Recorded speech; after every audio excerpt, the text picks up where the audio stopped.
zona megatrustnya. Namun demikian di selatan di interface subduction atau di zona-zona dekat front subduction justru banyak zona mekanisme normal. Nah ini satu yang menarik juga bahwa kenapa justru banyak gempa-gempa normal di selatan Jawa di dekat front subduction ya.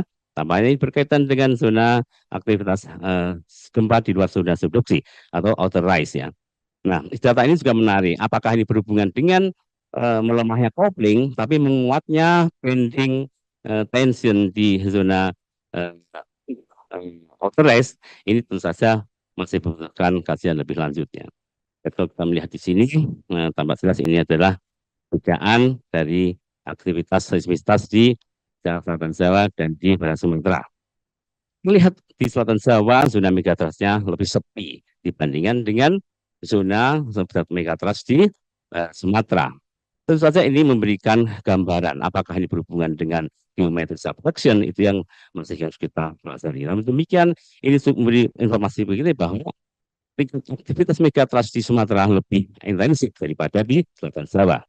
Dan kalau kita melihat memang hingga saat ini ya belum ada bukti ilmiah adanya gempa megatrust kekuatan besar atau di atas 8 di di selatan Pulau Jawa yang terjadi di subduction interface. Artinya sejak masa instrumen kita belum memiliki data gempa besar yang terjadi di selatan Jawa.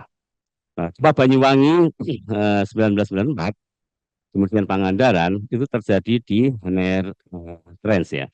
Ini adalah shallow slip tsunami earthquake ya. Dan menurut kami ada relatif cukup berat untuk mengatakan bahwa gempa itu gempa megatrust. Itu adalah gempa tsunami earthquake ya. Kemudian gempa Tasikmalaya yang uh, tahun 2009 itu juga bukan gempa megatrust ya. Nah, ini ada menariknya ada gempa yang terjadi justru di slow slip uh, earthquake yang ada di front subduction, tapi justru malah gempa atau gempa yang gede malah terjadi di intraslabnya. Tapi sekalian, inilah gambaran sejak tahun 1977 ya.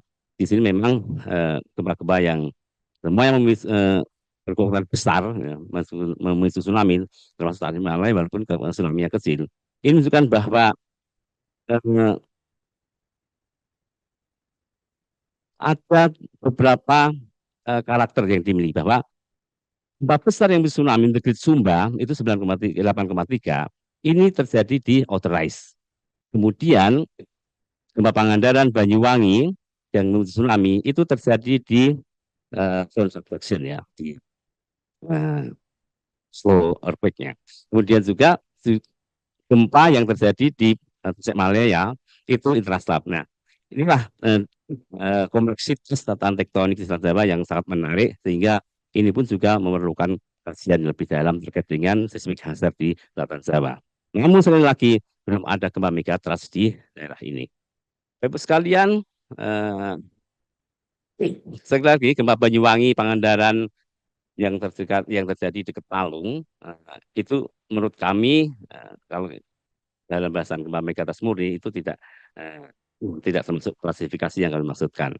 Kemudian kalau kita melihat di sini seismitas yang ada di katalog yang kami relokasi itu sudah dominan bersumber di bagian intraplatasinya, di backstop atau di